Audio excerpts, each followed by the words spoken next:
China with a profit of 1%. Thank you. Thank you. On the Now, next day it was found to be thank you. 40. Now, Honorable Minister will reply. And Thank you. also- Honorable Minister will reply. Nothing will go on record. Please. Please. Please. Please आप बोले, आपकी बात record पे जाएगी. Nothing will go on record. Please please. माननीय मंत्री जी आप बोले. माननीय मंत्री जी आप बोले. प्लीज आदरणीय उपसभापति महोदय nothing will go on record. Please. और सभी माननीय सदस्यगण, सबसे पहले तो मैं हृदय की गहराइयों से आप सबका धन्यवाद करना चाहता हूं कि आपने कोविड-19 के संदर्भ में अपने महत्वपूर्ण विचार व्यक्त किए हैं।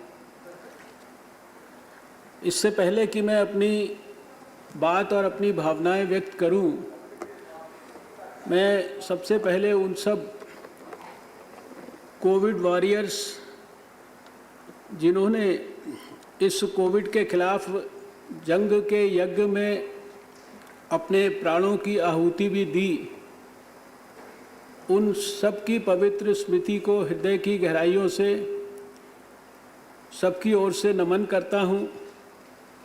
और विशेष रूप से मैं प्रणाम करता हूं इन सब कोविड वॉरियर्स की माताओं को, जो कि लगातार पिछले 8 महीने से ये देख रही हैं कि एक के बाद एक बराबर कोविड वॉरियर्स देश में शहीद हो रहे हैं, लेकिन उसके बावजूद भी देश में एक भी ऐसी माता नहीं थी जिसने इन कोविड वॉरियर्स को काम पर जाने से रोका हो। मैं हृदय से उनको नमन करना चाहता हूं। उपसभापति महोदय, पिछले 8 महीने से 8 जनवरी 2020 से हमारी सरकार, व्यक्तिगत तौर पर प्रधानमंत्री नरेंद्र मोदी जी, हम सरकार के बहुत सारे मंत्रालय, हम सब मिलकर इस कोविड के खिलाफ जंग में देश के सभी स्वास्थ्य मंत्री, स्वास्थ्य विभागों के साथ लड़ाई को लड़ रहे हैं।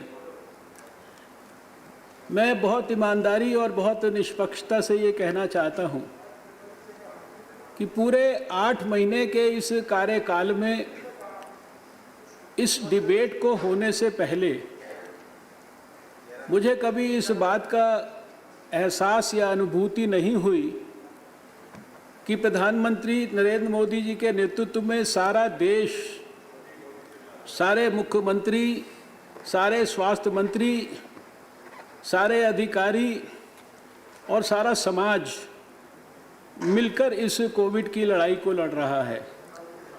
लेकिन इस डिबेट के अंदर बहुत सारे सदस्यों के बहुत सारे विचारों को सुनने के बाद मुझे लगा कि शायद ये राज्यसभा या लोकसभा का चैम्बर ही ऐसा है कि इसमें आकर हमारी जो राजनीतिक प्राथमिकताएं हैं वो शायद बहुत ज़्यादा गहरी हो जाती हैं और बाकी सारी चीज़ें हमको एहसास कम हो पाती हैं। मैं इस बात को बहुत विश्वास के साथ कह सकता हूँ कृपया शांत रहें कि सारे देश ने प्रधानमंत्री जी के साथ मिलकर, सभी सरकारों ने प्रधानमंत्री जी के साथ मिलकर, सभी मुख्यमंत्रियों ने प्रधानमंत्री जी के साथ मिलकर सारे देश में इस लड़ाई को पूरी ईमानदारी और कर्तव्य परायणता के साथ लड़ा है। 7 जनवरी को विश्व स्वास्थ्य संगठन ने पहली बार इस सूचना को प्राप्त किया था चाइना के माध्यम से कि वहाँ पर एक पहली बार कोई नया कोरोना वायरस आया है जो कि निमोनिया जैसे केसेस करता है। और भारत में इस लड़ाई को हमने 24 घंटे से भी पहले 8 जनवरी को पहले ही अपने एक्सपर्ट ग्रुप्स की मीटिंग के माध्यम से शुरू किया। 17 जनवरी आते आते सारे देश की सारी सरकारों को सरकार के इस तरह के एपिडेमिक्स और पेंडेमिक्स के साथ लड़ने के पुराने अनुभव के आधार पर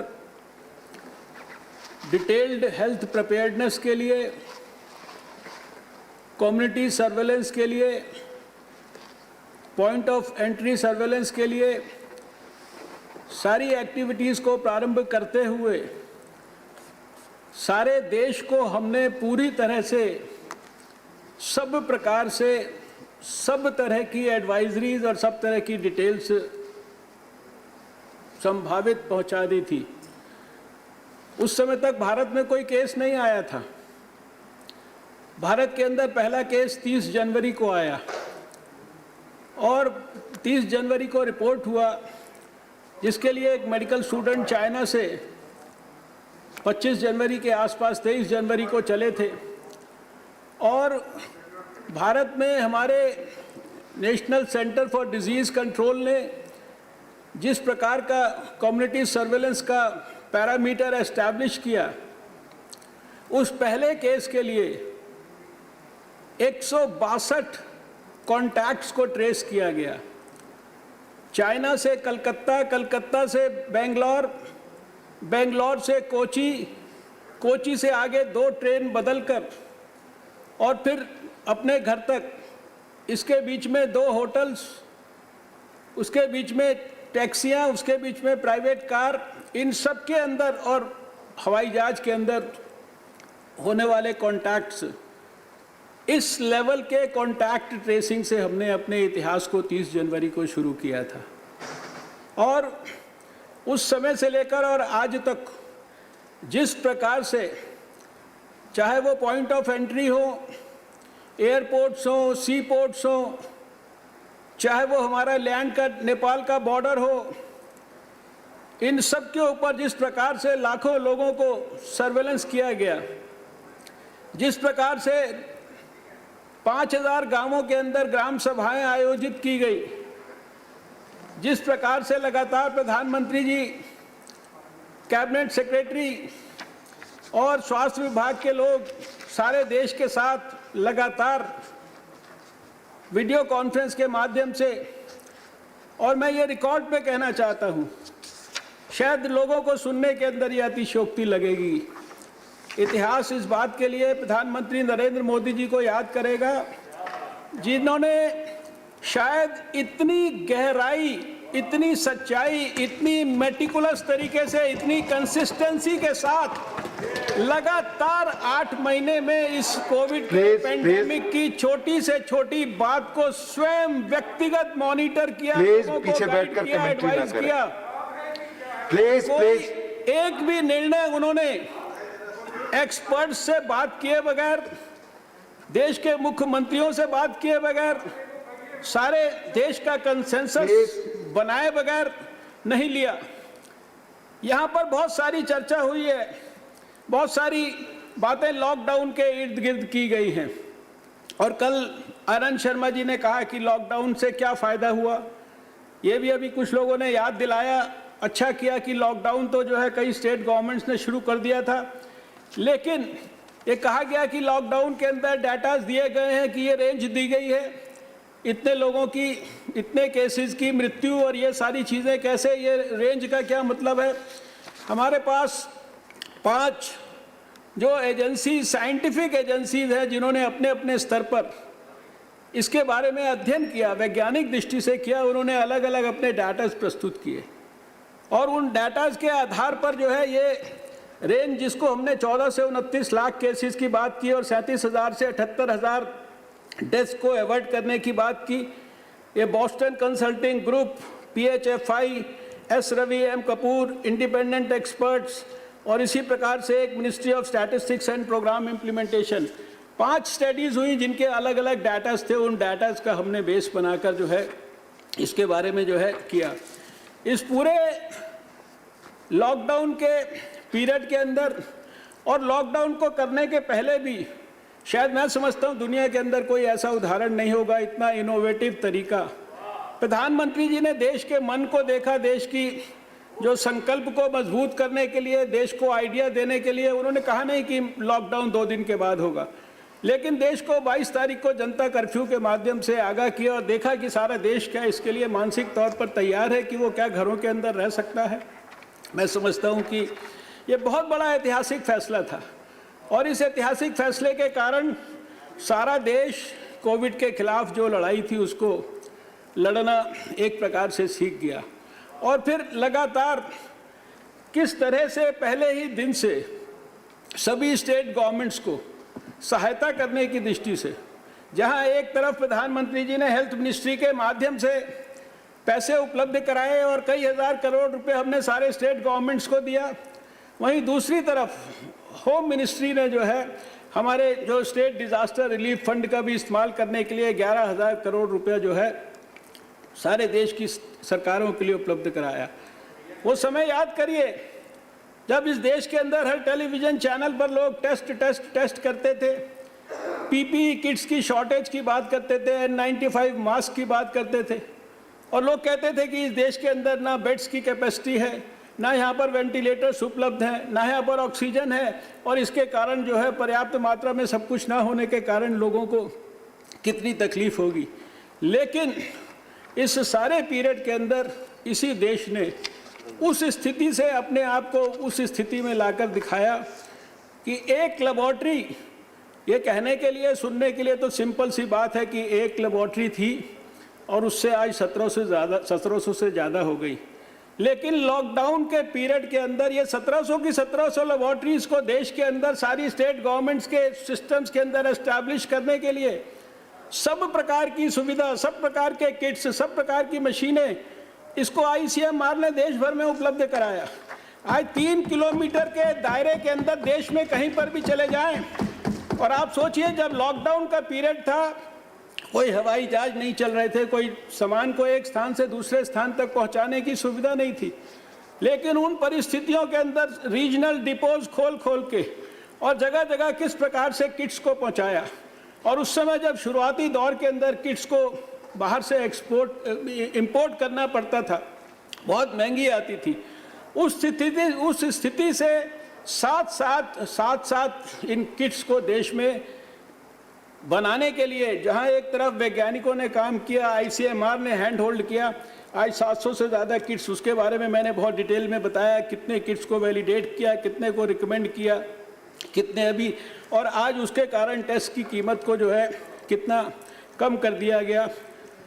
हमने जब देश के बारे में सोचा तो प्रधानमंत्री जी ने ये नहीं देखा कि ये कौन सी स्टेट है, कौन सी यहाँ पर सरकार है। जब किसी प्रदेश के अंदर ज़्यादा केसेस आ रहे थे और थ्रूपुट मशीन, कोबास मशीन को देश के अंदर उपलब्ध कराने की बात थी और केवल थोड़ी सी कोबास मशीनें बाहर से विदेश से आई थी, तो बिना किसी पूर्वाग्रह के कौन सी स्टेट्स को चुना, दिल्ली के अंदर लगाई, NCDC के अंदर, महाराष्ट्र के अंदर लगाई, वेस्ट बंगाल के अंदर लगाई, नोएडा के अंदर लगाई और स्वयं प्रधानमंत्री जी ने मुख्यमंत्रियों के साथ मिलकर उस काम को किया। मेरे पास ये लिस्ट है, इसमें 23 स्टेट्स के नाम हैं, हरियाणा, कर्नाटका, यूपी, मणिपुर, अरुणाचल प्रदेश, उड़ीसा, केरला, तेलंगाना, महाराष्ट्र, गोवा, बिहार, दिल्ली, छत्तीसगढ़, जम्मू कश्मीर, अंडमान निकोबार, राजस्थान, पंजाब, वेस्ट बंगाल, गुजरात, आंध्र प्रदेश, आसाम और तमिलनाडु। इन सब स्टेट्स के अंदर अगर कोई छोटे से छोटी भी बेस्ट प्रैक्टिस थी, उन सारी बेस्ट प्रैक्टिसेस को हम लोगों ने जो है संकलित किया और सारे देश की सारी बेस्ट प्रैक्टिसेस को सारे देश के साथ शेयर किया। उस समय हमने ये नहीं देखा कि किस प्रदेश के अंदर कौन सी सरकार है, कौन सी पीपीई किट्स तो देश के अंदर जो है शायद ये एक अपने आप में इतिहास है, रिकॉर्ड में अंकित होगा कि जो चीज़ भारत में मिलती नहीं थी, बनती नहीं थी, उसके आज 110 मैन्युफैक्चरर हो गए। N95 मास्क के 10 बड़े मैन्युफैक्चरर हो गए, वेंटिलेटर्स के 25 मैन्युफैक्चरर हो गए, और 3-4 महीने के अंदर अंदर ये स्थिति देश के अंदर आ गई थी कि जब हम पीपीई किट्स स्टेट्स के पास भेजते थे तो बड़े बड़े स्टेट्स भी कहते थे सॉरी सर, अभी हमारे पास रखने के लिए जगह नहीं है, आप प्लीज़ इसको होल्ड कर लीजिए। यानी लगातार किसी भी परिस्थिति के अंदर कभी भी पूरी सरकार ने इस बात को ये नहीं सोचा कि हमें कहीं पर भी जो है किसी पूर्वाग्रह के साथ काम करना है।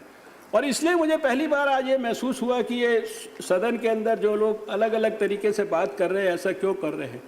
दिल्ली के अंदर अगर ज़्यादा लोगों को तकलीफ होने लगी तो स्वयं गृह मंत्री जी ने जो है अपने आगे आके किस प्रकार से जो है, प्रधानमंत्री जी ने एक दिन मीटिंग में कहा गृह मंत्री जी को कि आप और स्वास्थ्य मंत्री जी मिलकर दिल्ली के लोगों को बुलाकर और दिल्ली को ठीक करने के काम में पूरा सहयोग करिए।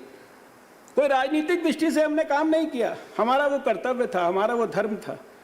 और जो 5000 टेस्ट होते थे वो 22000 तक टेस्ट पहुंच गए।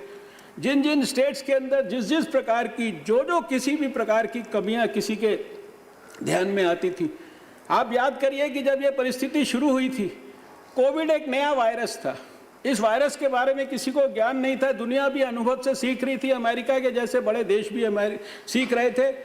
ऐसे परिस्थितियों के अंदर हम लोगों ने फरवरी मार्च के महीने में लाखों की तादाद में कैपेसिटी बिल्डिंग की, और वो खाली कैपेसिटी बिल्डिंग अपने डॉक्टर्स की, नर्सिस की नहीं, कितने सारे दूसरे लोग थे, कोई एयरपोर्ट पे काम करने वाले लोग थे, कोई मिलिट्री के लोग थे, कोई जो है बाहर से जिन लोगों को लेके आया गया उनकी रक्षा करने वाले लोग थे। तरह तरह के लोगों की लगातार उस प्रकार से किस तरीके से जो है कैपेसिटी बिल्डिंग की गई। और सारे इस प्रक्रिया के अंदर पूरे 8-9 महीने के कार्यकाल में मैं नहीं समझता कि जो भी लोग कोविड के साथ इस जंग के अंदर लगे हैं वो कोई भी जो है 1 मिनट के लिए भी जो है आराम से बैठे होंगे। और आज अभी यहाँ पर माइग्रेंट वर्कर्स के बारे में भी बहुत चर्चा हुई है। इसमें कोई दो मत नहीं कि माइग्रेंट वर्कर्स को कुछ समय के लिए तकलीफ हुई, लेकिन जिस प्रकार से होम मिनिस्ट्री ने समय समय पर लगातार पहले लॉकडाउन के 4 चरण और बाद में अब अनलॉक के 4 चरण, और इसके बीच में जो लोगों को तकलीफ़ें आ सकती थी उनका एम्प्लॉयमेंट को बचाने के लिए जो एसेंशियल चीज़ें हैं उनकी आवाजाही सब जगह पर किस प्रकार से स्मूथली चल सकती है। क्या आप सोच सकते हैं कि इस कोविड के दौरान भी, कोविड के इतने बड़े खतरे को साथ लेकर जब चल रहे थे लोग, उस परिस्थिति में भी 64 लाख जो है हमारे माइग्रेंट वर्कर्स को ट्रेन्स के माध्यम से, हमारे रेल मंत्रालय ने बसों के माध्यम से जो है अपने अपने स्टेट्स के अंदर भेजा। प्लीज। आज कल यहाँ पर बात की थी आनंद शर्मा जी ने, सिर्फ उनको मैं बताना चाहता हूँ, उन्होंने बीसीजी के बारे में, क्योंकि कुछ लोगों का इन चीज़ों के बारे में भी बहुत इंटरेस्ट रहता है, तो इसके बारे में मुझे इतना ही कहना है कि बीसीजी के संदर्भ में 6 clinical trial registry of India में रजिस्टर हुए हैं, और ICMR 6 साइट्स के ऊपर इन ट्रायल्स को जो है कर रहा है।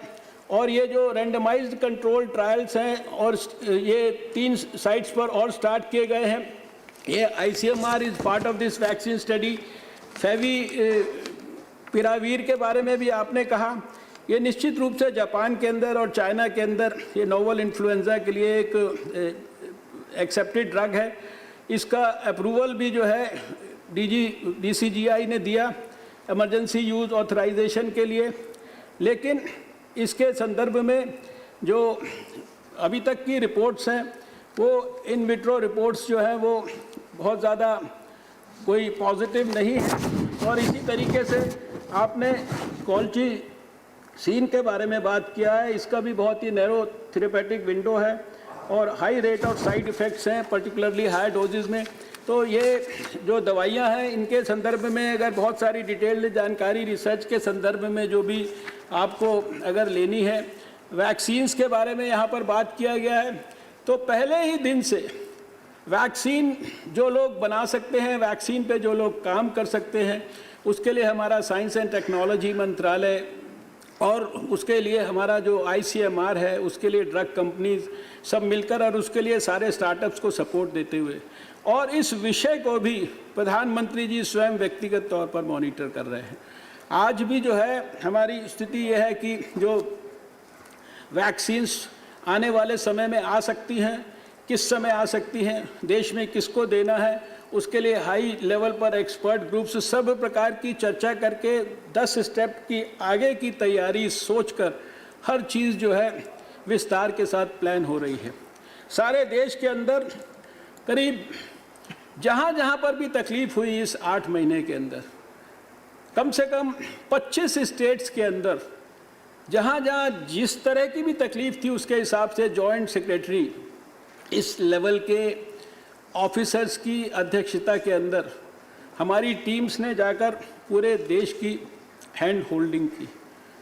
और शायद कोई ऐसा विषय नहीं है, अभी समय की मर्यादा है, मैं नहीं जानता कि मुझे आप कितनी देर बात करने का मौका देंगे, लेकिन मैं इतना ज़रूर कहना चाहता हूँ कि जितने भी प्रश्न अभी गुलाम नबी आज़ाद साहब ने बहुत सारे सुझाव दिए थे उसके बारे में, ये सारी की सारी जो आने वाले भविष्य के लिए कैपेसिटी बिल्डिंग की बात की गई है, ये सारे हमारे आत्मनिर्भर।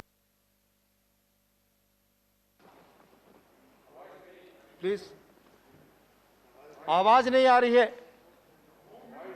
Hello, mic mic please. Doctor Harshvardhan please, mic mic please, mic.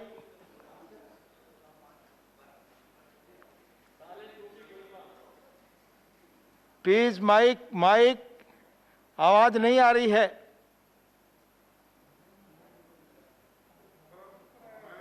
लोग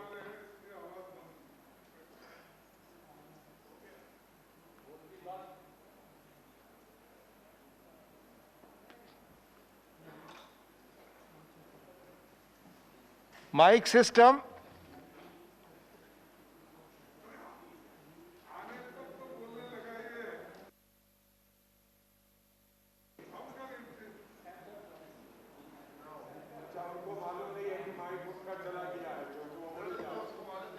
डॉक्टर हर्षवर्धन,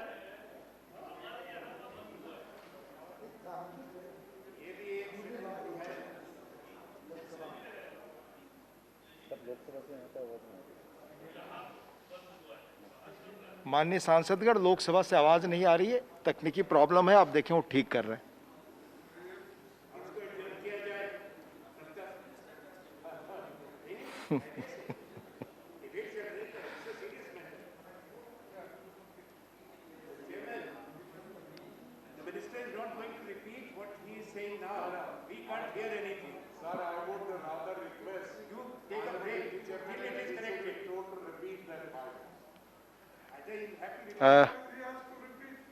पता करें क्या व्यवस्था, कितनी देर में क्या स्थिति हो रही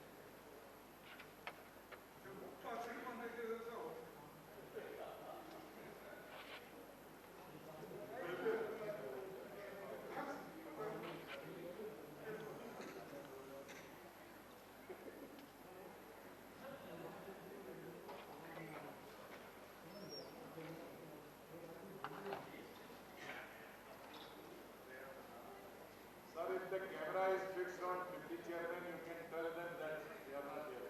Because camera is fixed on it. If visual is working, what has gone wrong with the audio?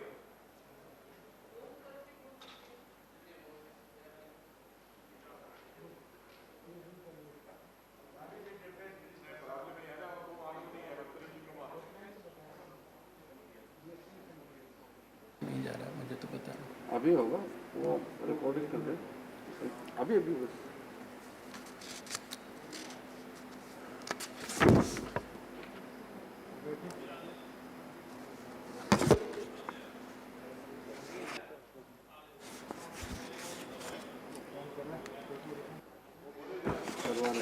Doctor Harshvardhan ji. Yes sir, yes sir. Please आपकी आवाज नहीं आ रही है। सर मुझे अभी पता लगा है कि मेरी आवाज हाँ अभी आ रही है। अभी बन गया, चालू हो गया। कब से नहीं कृपया पहले जो आपने कहा है उसको पुनः बता दे, आपकी आवाज नहीं आ रही थी। कब से? माननीय सांसदगण, जो हालात हैं आकस्मिक व्यवस्था सारी है, धीरे धीरे सब चीजें इंप्रूव हो रही हैं, आप जस्ट वेट करें 200 करोड़, प्लीज। 200 करोड़ 200। सर मैं ये नहीं जान पा रहा हूँ कि मेरी आवाज़ कब बंद हुई या कब बंद कर दी गई लेकिन मैं 200 करोड़ वाले। सर मैं आप माननीय मंत्री जी वैक्सीन के बारे में बता रहे थे। अच्छा 3 मिनट के लिए आपका भाषण, उसकी आवाज नहीं आ रही थी यहाँ। ओ, वैक्सीन के बाद तो ये बताया सर। वैक्सीन के संदर्भ में मैंने ये बताया कि वैक्सीन के लिए जैसे दुनिया भर में प्रयास हो रहे हैं वैसे ही उतने ही प्रभावी प्रयास भारत में हो रहे हैं। और भारत में हमारे जो कैंडिडेट वैक्सीन हैं उसमें 3 लगभग ऐसे हैं जो फेज़ 1, फेज़ 2 और फेज़ 3 के अंदर पहुंच गए हैं। प्रधानमंत्री जी के मार्गदर्शन में एक एक्सपर्ट ग्रुप इस सारे विषय को भी बहुत गहराई से अध्ययन कर रहा है। एडवांस्ड इसके संदर्भ में प्लानिंग है। हमारे को उम्मीद है कि अगले साल के शुरुआत के अंदर हमें भारत के अंदर वैक्सीन उपलब्ध हो जानी चाहिए। इस संदर्भ में विश्व स्वास्थ्य संगठन से और दुनिया के अंदर भी जो जॉइंट प्रयास हो रहा है उसके साथ भी हम सबका कोऑर्डिनेशन है। और आने वाले समय में जैसे ही वैक्सीन उपलब्ध होगी तो कोविड के खिलाफ जो हमारी जंग है उसको निश्चित रूप से हमें और ज़्यादा मजबूती मिलेगी। साइंस के अंदर हमारे जो वैज्ञानिक हैं वो हर तरीके से वायरस के ऊपर, हम दुनिया के अंदर 4-5 उन देशों में से हैं जिन्होंने वायरस को आइसोलेट किया है। हमारे बायोटेक्नोलॉजी और CSIR के अंदर जो है 1000 से ज़्यादा जो है वायरसेस के ऊपर जो है उनका जो जीनोम सीक्वेंसिंग हो चुका है। वायरस की जो स्टडी इतने विस्तार से हो रही है, कल मैंने उसमें स्टेटमेंट में भी कहा था कि 40,000 से ज़्यादा वायरस के सैंपल्स को बायो रिपोजिटरी के रूप में जो है उनको संभाल कर रखा गया है, जिनके ऊपर अध्ययन की प्रक्रिया चल रही है। और मैं शायद चर्चा कर रहा था कि भारत में इतनी विषम परिस्थितियों में भी जब इतना ज़्यादा कोई लॉकडाउन की परिस्थिति थी, इकॉनमी के ऊपर भी जो है बहुत सारी तकलीफ़ें थी, लोगों को भी बहुत सारी परेशानियां हो रही थी, लेकिन इस सब के बावजूद भी पूरी मजबूती के साथ प्रधानमंत्री जी ने शुरुआती दौर के अंदर ही स्वास्थ्य के लिए भी 15,000 करोड़ का पैकेज, फिर गरीबों के कल्याण के लिए 1,70,000 करोड़ का पैकेज, और उसके बाद फिर आत्मनिर्भर भारत के लिए भी 20 लाख करोड़ का पैकेज। ये और इसी के संदर्भ में मैं योजनाओं की जिक्र कर रहा था कि प्रधानमंत्री गरीब कल्याण अन्न योजना में 80 करोड़ लोगों को जो बेनिफिट दिया गया 46,000 करोड़ रुपए का। प्रधानमंत्री गरीब कल्याण अन्न योजना में करीब 19.4 करोड़ हाउस होल्ड्स को 1 किलोग्राम 3 महीने का जो बेनिफिट दिया गया 5,000 करोड़ रुपए का। टारगेट बेनिफिशरीज जो उज्ज्वला बेनिफिशरीज जो थे उसके अंदर करीब 8,80,246 करोड़ ये फ्री गैस सिलेंडर्स जो दिए गए, इस पे 13,500 करोड़ रुपए खर्चा किया गया। इसी तरह सीनियर सिटीजन्स, एजिड विडोज और दिव्यांग लोगों को जो टारगेट बेनिफिशरीज इसके थे 2.98 करोड़, इनको करीब 3,000 करोड़ रुपए के बेनिफिट्स दिए गए। फार्मर्स को जिसके टारगेट बेनिफिशरीज 8 करोड़ हैं उनको 16,000 करोड़ रुपए का बेनिफिट दिया गया। और जो वुमेन PMJDY अकाउंट होल्डर्स थी जिनके खाते में 500 रुपये डाला गया लगातार 3 महीने तक, इस ऐसे भी 20 करोड़ से ज़्यादा बेनिफिशरीज को 31,000 करोड़ रुपए का लाभ दिया गया। ये EPF कंट्रीब्यूशन जो 24% of monthly salary for workers earning less than 15,000 per month को भी 3 महीने तक, इसके भी 78 लाख से ज़्यादा बेनिफिशरीज थे। 860 करोड़ रुपया दिया गया। ऑर्गेनाइज्ड सेक्टर के अंदर विड्रॉल फ्रॉम ईपीएफ, इसके टारगेट बेनिफिशरीज भी 5 करोड़ थे, इसको भी 5000 करोड़ रुपए का इन सबको मिलकर बेनिफिट दिया गया। और जो हेल्थ वर्कर्स के लिए जो इंश्योरेंस स्कीम बनाई, जिसके लिए बहुत सारे लोगों ने कहा कि उनकी स्टेट्स में ऐसा हुआ, ये इंश्योरेंस स्कीम को भारत सरकार ने बनाया। भारत सरकार ने सारे देश के जो वर्कर्स के लिए जो है उसके लिए पैसा उपलब्ध कराया, लगभग 200 करोड़ रुपया। और इसी तरह से मनरेगा में वेज इंक्रीज जो किया गया 20 रुपये, उसके भी 13 करोड़ से ज़्यादा जो है बेनिफिशरीज थे। इन सब चीज़ों का उल्लेख कोई हम अपना डिटेल में इसका कोई सरकार ने क्या किया वो हमारा कर्तव्य था, लेकिन इस बात को मैं एम्फेसाइज करना चाहता हूँ कि इतनी विषम परिस्थितियों में भी 8 महीने में लगातार किसी समय पर भी देश के एक भी व्यक्ति को किस प्रकार का दुख हो सकता है, दुख हो रहा है, किस प्रकार की उसको सहायता की ज़रूरत है, उस सारी सहायता को करने के लिए सब प्रकार की विषम से विषम परिस्थिति में भी प्रधानमंत्री जी ने स्कीम भी बनाई, स्कीम को इम्प्लीमेंट भी कराया। और हम लोगों ने सारे देश की सारी सरकारों को लगातार खाली पैसा देकर ही जो है संतुष्टि नहीं प्राप्त की, लगातार दिन रात, लगातार 8 महीने देश के स्वास्थ्य मंत्री जानते हैं, उनके साथ चाहे वीडियो कॉन्फ्रेंसिंग हो, चाहे उनसे टेलीफोन पे बात हो, आए दिन हम लोग यही करते रहे। सारे देश भर की मॉनिटरिंग हर तरीके से भारत सरकार ने की और उसी का आज ये परिणाम है कि सारे देश में पूरी दुनिया के मुकाबले हमारे केसेस पर मिलियन की बात आती है, केसेस डेथ्स पर मिलियन की बात आती है, वो हम अमेरिका से कंपेयर करें, वो हम ब्राज़ील से कंपेयर करें, वो हम किसी से भी कंपेयर करें, हमारे यूएस और ब्राज़ील के मुकाबले जो केसेस हैं यूएस और ब्राज़ील के वो 5 से 6 टाइम जो है हमसे हैं। और इसी तरह से ब्राज़ील और स्पेन की डेथ्स 11 टाइम ज़्यादा हैं। और भी भारत में रिकवरी रेट आप जानते हैं कि हमारा 78-79% के करीब हो गया है और हमारा मोर्टालिटी रेट दुनिया में सबसे कम है 1.64%। लगातार हम पहले दिन से प्रयास कर रहे हैं कि अर्लीस्ट हम डायग्नोसिस करें, अर्लीस्ट हम ढूंढें पेशेंट को और उसको तुरंत टेस्ट करें, टेस्ट करने के बाद आइसोलेट करें। आइसोलेट करने के लिए चाहे उसका घर हो, चाहे उसके लिए कोविड केयर सेंटर हो, चाहे उसके लिए कोविड का हेल्थ फैसिलिटी हो, हॉस्पिटल हो, और कोशिश किया जाए कि किसी भी कीमत पर उसको मृत्यु का शिकार ना होने दिया जाए।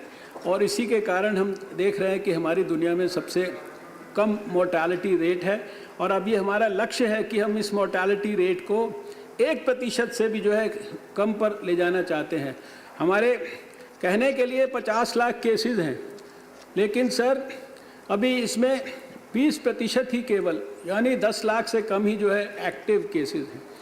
और मैं आपको इस सदन को स्मरण कराना चाहता हूँ, विदेश से बहुत बड़े बड़े एक्सपर्ट्स आए थे इस लड़ाई के शुरुआती दौर के अंदर, जिनके पास बहुत नॉलेज थी, बहुत अनुभव था, बहुत बड़े बड़े मैथमेटिकल मॉडल्स थे, बहुत बड़े बड़े प्रतिष्ठित यूनिवर्सिटियों को वो नेतृत्व करते थे और उनके पास भारत के अंदर जन्म लेने के कारण भारत के बारे में भी बहुत सारा अनुभव था।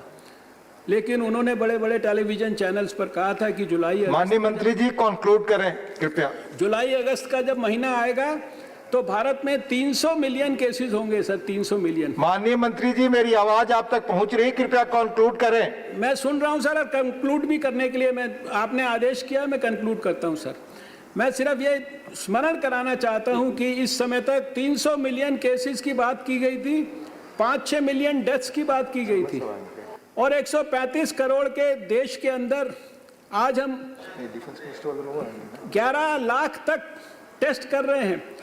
हमसे ज़्यादा पूरे जो टोटल टेस्ट हैं 5 करोड़ से ज़्यादा केवल अमेरिका ने किए और अमेरिका को भी हम थोड़े दिन के अंदर जो है टेस्ट के मामले में पीछे छोड़ देंगे। ये सारा कुछ जो है संभव इसलिए हुआ है कि सारे देश ने इसको मिलकर प्रधानमंत्री मोदी जी के नेतृत्व में बहुत गहराई और गंभीरता के साथ जो है लड़ाई को लड़ा है। आपने समाप्त करने के लिए सर कहा है, इसलिए मैं एक अपील सबसे करना चाहता हूँ। मेरा जो भी 8 महीने का अभी तक का अनुभव है, जितना भी कुछ इसके बारे में अध्ययन किया है, और जितना भी कुछ मैं डॉक्टर होने के नाते समझ पाया हूँ, मेरी एक अपील है कि शायद जो बात हम लोग शुरू से कह रहे हैं कि वैक्सीन जब आएगी और वैक्सीन भी जब आएगी तो वो कोई जादू की तरह 1 मिनट में जो है सारे 135 करोड़ लोगों को लगाकर इम्यूनिटी नहीं दे पाएगी। उसके अंदर भी समय लगेगा, उतनी वैक्सीन उपलब्ध होने में भी समय लगेगा, उतने समय का सारा देश इंतज़ार नहीं कर सकता। इस बीमारी से बचने के लिए वायरस केवल क्योंकि ह्यूमन शरीर के अंदर ही जीवित रहता है और एक बार हमारे शरीर में प्रवेश करके दूसरे के शरीर में वो जाने की जब प्रयास करता है, क्योंकि थोड़े दिन के बाद एक शरीर के अंदर वो डेड हो जाता है, दूसरे शरीर में जब तक वो लाइव है, जब वो जाता है, उस चेन ऑफ ट्रांसमिशन को हमको कट करना है। और उस चेन ऑफ ट्रांसमिशन को कट करने के लिए जो सबसे महत्वपूर्ण है, जिसके बारे में मुझे बहुत खुशी है कि इस सदन के अंदर भी इसके लिए आग्रह भी किया जा रहा है कि ये जो मास्क है ये शायद हमारी सबसे बड़ा हमारा रक्षक है। और इस मास्क के बारे में जितना ज़्यादा हम हमारे क्षेत्र में हमारे पार्लियामेंट मेंबर्स लोगों को, क्योंकि जब से अनलॉक हुआ है लोगों ने समझ लिया है अनलॉक का मतलब कि वायरस कंट्रोल हो गया, अब जो है हम लापरवाही कर सकते हैं, हम बिना मतलब के फंक्शंस में भी जा सकते हैं, हमारे को 2 गज की दूरी मेंटेन करने की ज़रूरत नहीं है, हमको अपने हाथ की हाइजीन के बारे में ध्यान रखने की ज़रूरत नहीं है, हमको सैनिटाइजेशन के बारे में विचार करने की ज़रूरत नहीं है। ये जितने भी विषय हैं, 4 केवल विषय हैं, हैंड की हाइजीन, रेस्पिरेटरी एटिकेट्स, मास्क और जो प्रधानमंत्री जी ने कहा 2 गज की दूरी, और जिसको मैं समझता हूँ कि शायद गांव के अंदर लोगों ने बहुत ज़्यादा गंभीरता से, गहराई से, सच्चाई से और कमिटमेंट के साथ समझा है। हमारे जो अर्बन इंडिया है उसमें अभी भी हमारी जो ज़्यादा तकलीफ़ है वो हमारे थोड़े से स्टेट्स में रह गई है, और वो थोड़े से स्टेट्स में भी थोड़े से हमारे सिटीज़ के अंदर रह गई है, और उन सिटीज़ के साथ के आसपास के पेरी अर्बन जो थोड़े एरियाज़ हैं उनमें रह गई है। और वहाँ पर भी अगर गहराई से अध्ययन करेंगे तो ध्यान में आएगा कि वायरस का ट्रांसमिशन वो वायरस के कारण नहीं हो रहा, वो हमारी लापरवाही के। माननीय मंत्री जी, आप महत्वपूर्ण बातें बता रहे हैं पर प्लीज कंक्लूड करें। इसीलिए सर मैं कंक्लूड करता हूं। आप कह रहे हैं कि आपसे मैं चाहता हूं कि लगातार आप ये अपील करते प्लीज कंक्लूड। ये देश से लगातार अपील करते रहें।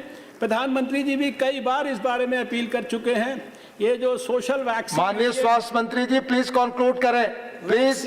वैक्सीन के आने तक कम से कम हम प्लीज कंक्लूड करें। मास्क और 2 गज की दूरी को सबसे बड़ी सोशल वैक्सीन समझें। प्लीज कंक्लूड करें। इन्हीं शब्दों के साथ सर मैं सभी का आपका विशेष रूप से धन्यवाद करता हूं और भगवान से ये प्रार्थना करता हूं कि हम सबको वो कोविड से रक्षा करने के लिए सब प्रकार के प्रयासों में देश की सहायता करने के लिए हम सबको वो अपना आशीर्वाद। प्लीज, बहुत बहुत धन्यवाद माननीय मंत्री जी। माननीय सदस्यगण।